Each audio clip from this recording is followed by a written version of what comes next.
गरजे गगन में बहके पवन में हर एक मन में सद्भावना।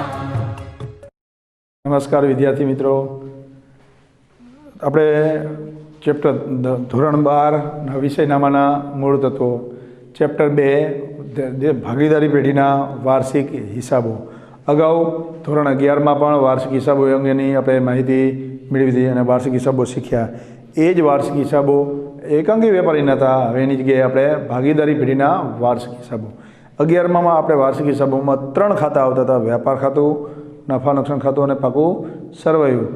એમ અહીંયા 12માં ધોરણ 12માં વાર્ષિક હિસાબોમાં 5 ખાતા, વ્યાપાર ખાતું, નફા નુકસાન ખાતું, પાકું સરવૈયું, નફા નુકસાન ફાળવણી ખાતું અને ભાગીદારોના મૂડી ખાતા અને ચાલુ ખાતા, આ બધા અંગેના નમૂનાઓ આપણે અગાઉના પીરિયડમાં શીખી ગયા।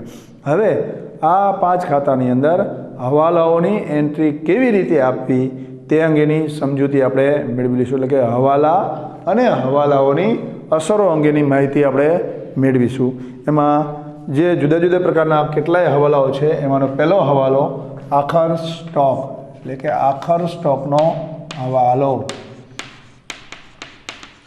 હવે આખર સ્ટોક એટલે કે વર્ષના છેલ્લા દિવસે જે સ્ટોક હોય તેને કહેવાય આખર સ્ટોક। આખર સ્ટોકની 2 અસર આવે, એમાં પહેલી આવે વ્યાપાર ખાતાની જમા બાજુ। તો પહેલી અસર વ્યાપાર ખાતાની જમા બાજુ દર્શાવાશે। શરૂઆતનો સ્ટોક વ્યાપાર ખાતાની ઉધાર બાજુ સૌ પ્રથમ નોંધાય અને આખર સ્ટોક વ્યાપાર ખાતાની જમા બાજુ સૌથી છેલ્લે, એટલે કે જમા બાજુ છેલ્લી એન્ટ્રી તરીકે એ દર્શાવવામાં આવે છે। અને આખર સ્ટોકની બીજી અસર, આખર સ્ટોક એ એક પ્રકારની ચાલુ મિલકત છે। તો મિલકતની બીજી અસર ક્યાં આવે? મિલકત લેણા બાજુ, એટલે મિલકત લેણા બાજુ એટલે કે પાકા સરવૈયામાં। તો પાકા સરવૈયામાં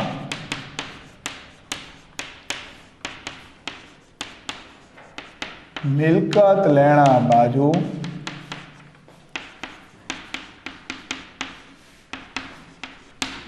દર્શાવાશે।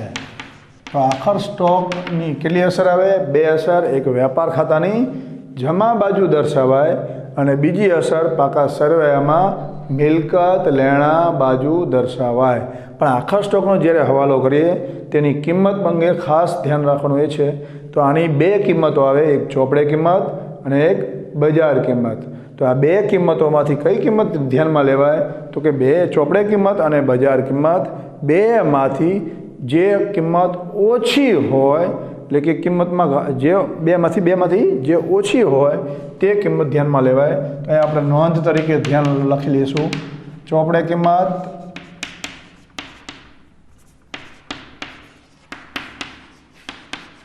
અને બજાર કિંમત, 2માંથી ઓછી કિંમત હોય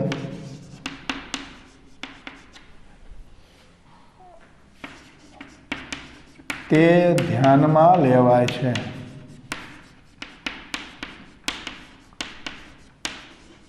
એટલે આખર સ્ટોકની કઈ કિંમત ધ્યાનમાં લેવાય? તો કે ચોપડે કિંમત અને બજાર કિંમત, 2માંથી જે ઓછી કિંમત હોય તે ધ્યાનમાં લેવામાં આવે છે। એટલે આખર સ્ટોકનો આ પહેલો હવાલો, અને હંમેશા વાર્ષિક હિસાબોમાં મોટા ભાગે પહેલો હવાલો જ આખર સ્ટોકને લગતો હોય છે।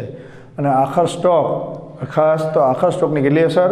દરેક હવાલાની કેટલી અસર આવે? 2 અસર। એમાંની પહેલી અસર વ્યાપાર ખાતાની, આખર સ્ટોકની વ્યાપાર ખાતાની જમા બાજુ દર્શાવાશે અને બીજી અસર પાકા સરવૈયામાં મિલકત લેણા બાજુ દર્શાવાશે એટલે નોંધ લેવાની। પણ કઈ કિંમત ધ્યાનમાં લેવાય? તો આખર સ્ટોક અંગેનો મહત્વનો નિયમ છે એ પ્રમાણે ચોપડે કિંમત અને બજાર કિંમત, 2માંથી જે કિંમત ઓછી હોય તે ધ્યાનમાં લેવામાં આવે છે। હવે આ જ રીતે બીજો હવાલો ચૂકવવાના બાકી ખર્ચા। ચૂકવવાના બાકી ખર્ચા, ખર્ચ ચૂકવવાનો બાકી હોય તો અહીં ચૂકવવાનું બાકી હોય એટલે ખર્ચમાં ઉમેરો થાય, એટલે કે પ્લસ થાય। અને ચૂકવવાના બાકી ખર્ચા, તો ખર્ચની હંમેશા કઈ બાકી હોય? ઉધાર બાકી. અને ખર્ચા અહીંયા વાર્ષિક હિસાબોમાં બે ખાતામાં દર્શાવાય, એક વ્યાપાર ખાતામાં અને બીજું નફા નુકસાન ખાતામાં. તો બેમાંથી જેને લગતો ખર્ચ હોય એ ખાતામાં નોંધ થાય. દાખલા તરીકે મજૂરી હોય તો મજૂરી વ્યાપાર ખાતામાં લખાય, તો મજૂરીને લગતો હવાલો હોય તો વ્યાપાર ખાતામાં દર્શાવવાના. અને માની લો પગાર હોય તો પગાર એ નાનું ખાતામાં દર્શાવાય તો નાનું ખાતામાં એનો એન્ટ્રી આપવાની.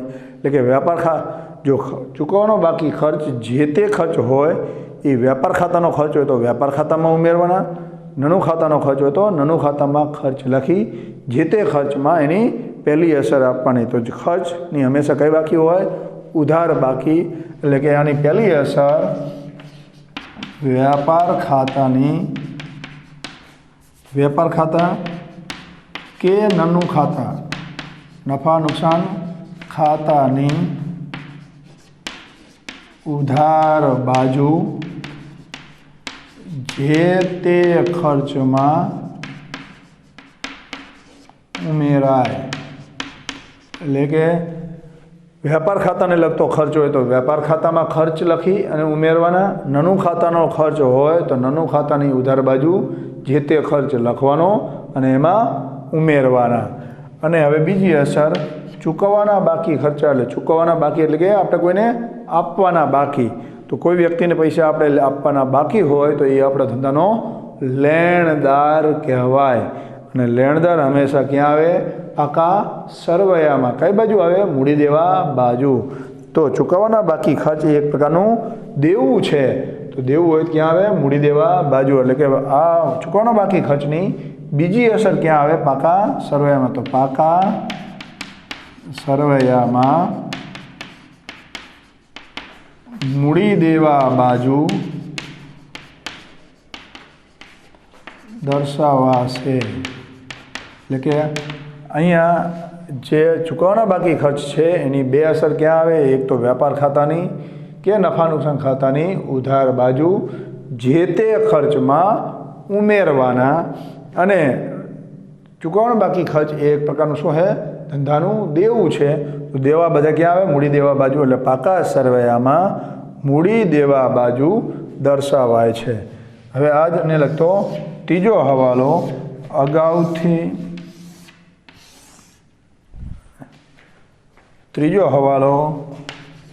અગાઉથી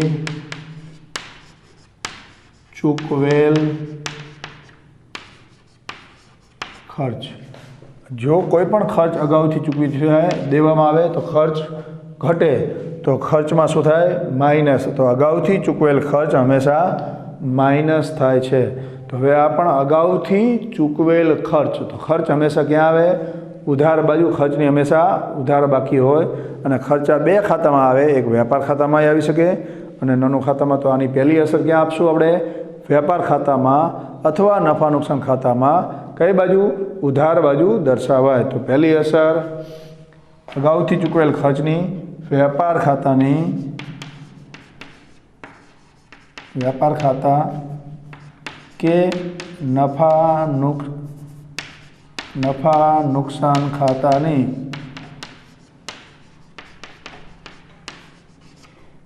ઉધાર બાજુ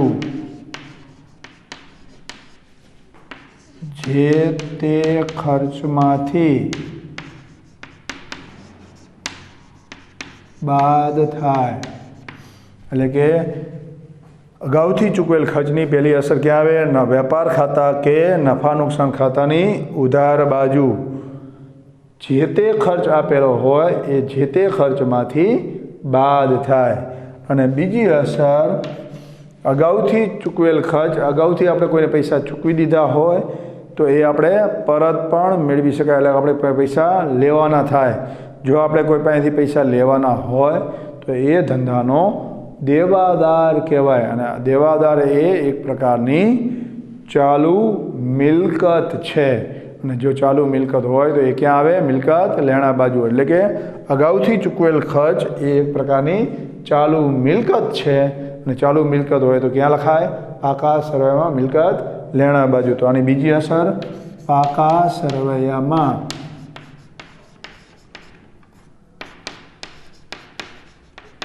મિલકત લેણા બાજુ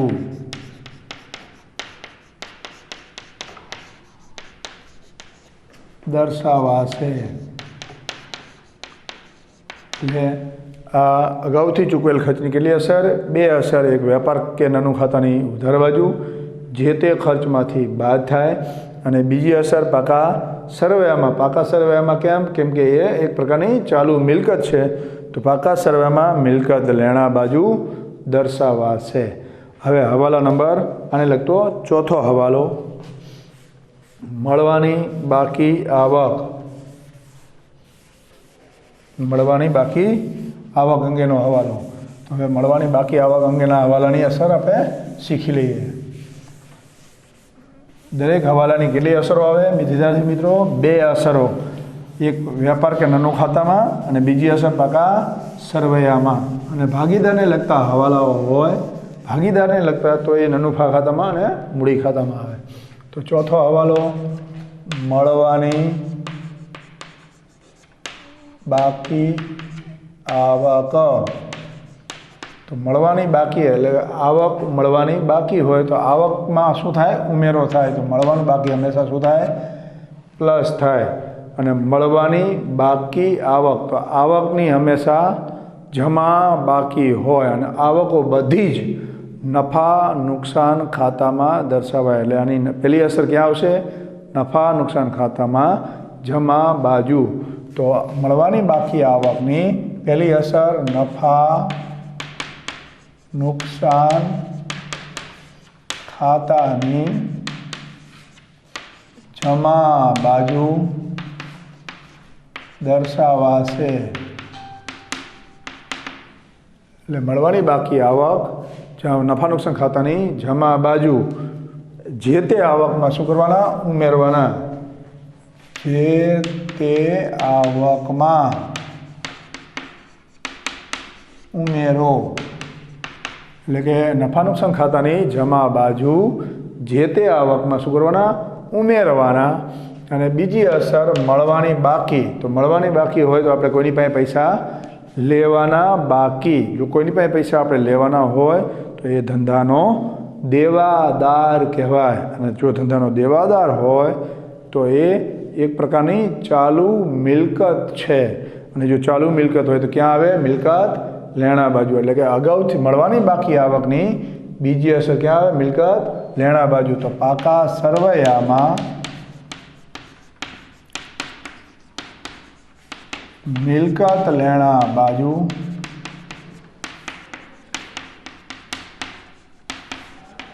દર્શાવાશે. એટલે કે આ મળવાની બાકી આવકની બે અસર, એક નફા નુકસાન ખાતાની જમા બાજુ જે તે આવકમાં ઉમેરાય, અને બીજી અસર પાકા સરવૈયામાં મિલકત લેણા બાજુ દર્શાવાય. હવે આને લગતો હવાલો નંબર 5, અગાઉથી મળેલ આવક. અગાઉથી કોઈ પણ રકમ અગાઉથી મળી ગઈ હોય તો આવકમાં શું થાય? ઘટાડો. તો અગાઉથી મળેલ આવક હંમેશા માઇનસ થાય. તો મળવાનું બાકીની જેમ અગાઉથી મળેલ. તો અગાઉથી મળેલ પણ શું છે? આવક. તો આવક ક્યાં આવે? નફા નુકસાન ખાતાની બધી જ આવકો નફા નુકસાન ખાતાની જમા બાજુ. પણ અગાઉથી મળેલ હંમેશા માઇનસ થાય. તો આની પહેલી અસર નફા નુકસાન ખાતાની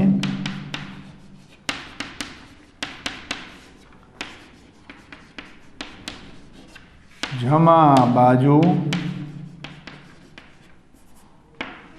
જે તે આવકમાંથી બાદ થાય. એટલે કે આ અગાઉથી મળેલ આવકની પહેલી અસર નફા નુકસાન ખાતાની જમા બાજુ જે તે આવકમાંથી શું કરવાના? બાદ કરવાના. અને બીજી અસર અગાઉથી મળેલ આવક. તો અગાઉથી પૈસા આપણને મળી ગયા હોય તો આપણે એને ભવિષ્યમાં પરત પણ કરવા પડે. જો ન જરૂરિયાત હોય તો જો આપણે એને પૈસા આપવાના થાય તો એ ધંધાનો એક પ્રકારનો લેણદાર કહેવાય. અને લેણદાર એ ધંધાનું એક પ્રકારનું દેવું છે. જો દેવું હોય તો એને ક્યાં દર્શાવાય? મૂડી દેવા બાજુ. તો આની અગાઉથી મળેલા આવકની બીજી અસર ક્યાં આવે? પાકા સરવૈયામાં મૂડી દેવા બાજુ દર્શાવાશે.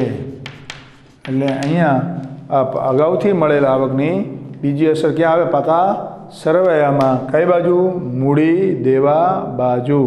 તો અહીંયા અગાઉથી મળેલા આવકની બે અસર, એક નફા નુકસાન ખાતાની જમા બાજુ જે તે આવકમાંથી બાદ થાય, અને બીજી અસર પાકા સરવૈયામાં મૂડી દેવા બાજુ એની અસર દર્શાવવામાં આવે છે. અગાઉના બીજા હવાલાઓ હવે અગાઉના પીરિયડમાં આપણે શીખીશું.